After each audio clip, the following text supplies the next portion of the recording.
जब से शादी कर नित्या अपने ससुराल आई थी, अपनी सासू माँ राधा जी को बीमार ही देखा था। राधा जी किसी न किसी शारीरिक तकलीफ से हमेशा परेशान रहती। राधा जी ने इसीलिए अपने बेटे राहुल की शादी जल्दी कर दी थी कि घर में बहू आ जाएगी तो घर संभाल लेगी, वरना तो भारी होते शरीर ने उन्हें और पूरे परिवार को कामवाली पर ही निर्भर कर दिया था। राधा जी के घर में उसके पति सोहन जी और 2 बेटे राहुल और अमन थे। नित्या राहुल के पति थे।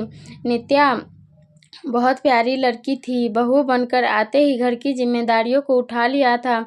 ससुराल में सबका स्वभाव बहुत अच्छा था, बस कमी तो एक ही थी, सभी को आलस बहुत था। ससुर जी, पति और देवर जी तो फिर भी ठीक थे, लेकिन माँ जी स्वभाव से बहुत आलसी थी। साथ ही खाने में भी उनको तेज मिर्च मसाले का खाना ही चाहिए होता, जिसका असर भी उसके ऊपर दिखता था। बेतहाशा बढ़े वजन से वो उम्र से दुगनी दिखती थी। राधा जी सबसे अपनी बहू से बहुत खुश थी और नित्या की तारीफ सबसे करती। मेरी बहू नित्या बहुत ही प्यारी है, एक पल भी चेहरे पे सिकन नहीं आने देती और मेरी सेवा भी बहुत दिल लगा के करती है। कुछ समय बाद नित्या की सासू माँ की दूर की बहन के आने का प्रोग्राम बना। नित्या बेटा कहने को तो मेरी बड़े ताऊ जी की बेटी है शांति दीदी, लेकिन हमेशा मुझे सगी बहन जैसा मान और प्रेम दिया है। तुम उनका भी वैसे ही ख्याल रखना जैसे मेरा रखती हो। जी माँ, आप निश्चिंत रहें, मौसी जी को कोई शिकायत नहीं होने दूंगी। शांति मौसी का परिवार दिल्ली में रहता था और मौसी जी वहीं अनाथालय और विधवा आश्रम में लड़कियों और औरतों को सिलाई बुनाई का प्रशिक्षण देती थी। अक्सर उनका काम लखनऊ में ही होता और जब भी उनका आना होता तो वो राधा जी से मिलने ज़रूर आती थी।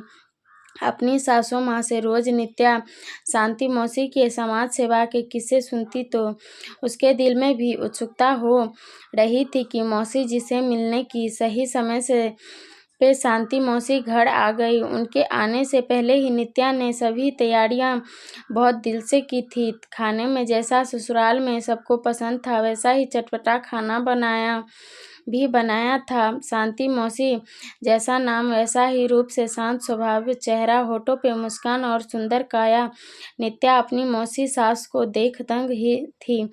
कहने को तो नित्या की सासू माँ से 5 साल बड़ी थी, लेकिन दिखती 10 साल छोटी थी। जैसे कल्पना नित्या में मन में ही शांति मौसी की उससे बिल्कुल अलग वो थी।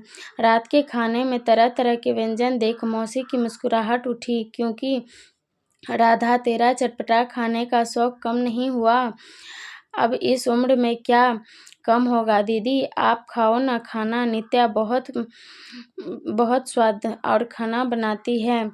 राधा जी के कहने पे शांति मौसी ने खाना को खाया, लेकिन उन्हें खाता देख नित्या समझ गई इतने तेल मसाले का खाना उन्हें पसंद नहीं आया और उनका पेट भी नहीं भरा।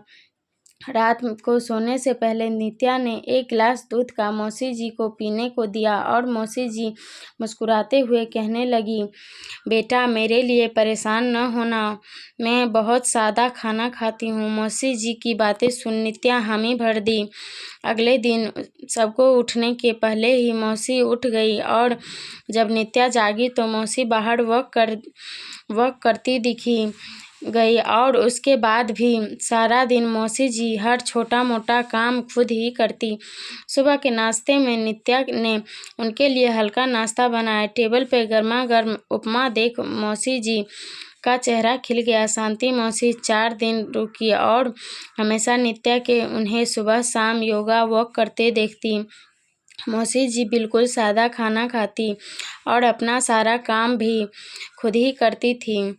आश्चर्य से नित्या कभी अपनी सासू माँ को देखती तो कभी अपनी मौसी सास को, जहाँ उम्र में बड़ी होकर भी कितनी फुर्तीली थी, हर काम खुद करती। वहीं नित्या की सासू माँ बिना छड़ी के चल भी नहीं पाती थी। मौसी जी, आप दिल्ली जैसे शहर में रहती हैं, रुपए पैसे की कोई कमी नहीं है और उम्र में भी मम्मी जी से बड़ी हैं, फिर भी आप इतनी फिट हैं, सारा काम खुद करती हैं। मम्मी जी बता रही थी कि आप समाज सेवा का काम भी करती है। इस उम्र में इतना काम करने की क्या ज़रूरत है आपको? आप तो आराम से भी रह सकती हैं, फिर इतनी भाग दौड़ क्यों? नित्या की बात सुन मौसी जी मुस्कुरा उठी। नित्या बेटा, इंसान तब बूढ़ा होता है जब उसकी इच्छा शक्ति बूढ़ी हो जाती है, और मेरी इच्छा शक्ति बूढ़ी नहीं। और फिर दूसरों पे बीमार और लाचार बोझ बनने से तो अच्छा है मैं खुद का ध्यान रखूं और आत्मविश्वास से भर कर रहूं। जिंदगी में दूसरों की सेवा और मदद कर जो खुशी मुझे मिलती है वो मुझे दुगने जोश से भर देती है। नित्या बहू, हम समाज से बहुत कुछ पाते हैं तो कुछ फर्ज हमारा भी बनता है समाज के प्रति अपना फर्ज निभाने का। और फिर कौन कहता है कि बुढ़ापा एक रोग है?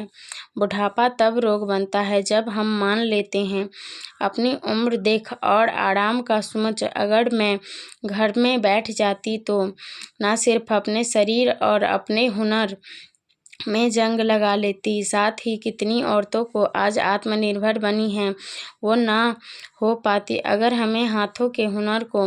अनाथ लड़कियों और विधवा औरतों सीख आज अपने पैरों पे खड़ी हो रही हैं और आत्मनिर्भर बन रही हैं। इससे बड़ी खुशी मेरे लिए क्या होगी? मौसी जी की बातें सुन नित्या की सारी जिज्ञासा शांत हो गई। नित्या के समझ आ चुकी थी कि उसकी सासू माँ तन से नहीं बल्कि मन से बूढ़ी हो चुकी थी। वही मासी जी ने उनके अपने जीवन जीने के उत्साह पे अपने उम्र को हावी कभी नहीं होने दिया। अपनी काबिलियत का सही दिशा में उपयोग कर ना सिर्फ अपना जीवन साथ ही कई महिलाओं के जीवन में भी खुशियों के रंग भर रही हैं। मौसी जी की बात ने नित्या के सामने ज़िंदगी जीने के एक नए नज़रिए को प्रस्तुत कर दिया। अगर आपको यह कहानी पसंद आई हो तो वीडियो को लाइक, चैनल को सब्सक्राइब ज़रूर करें। वीडियो को लास्ट तक देखने के लिए धन्यवाद।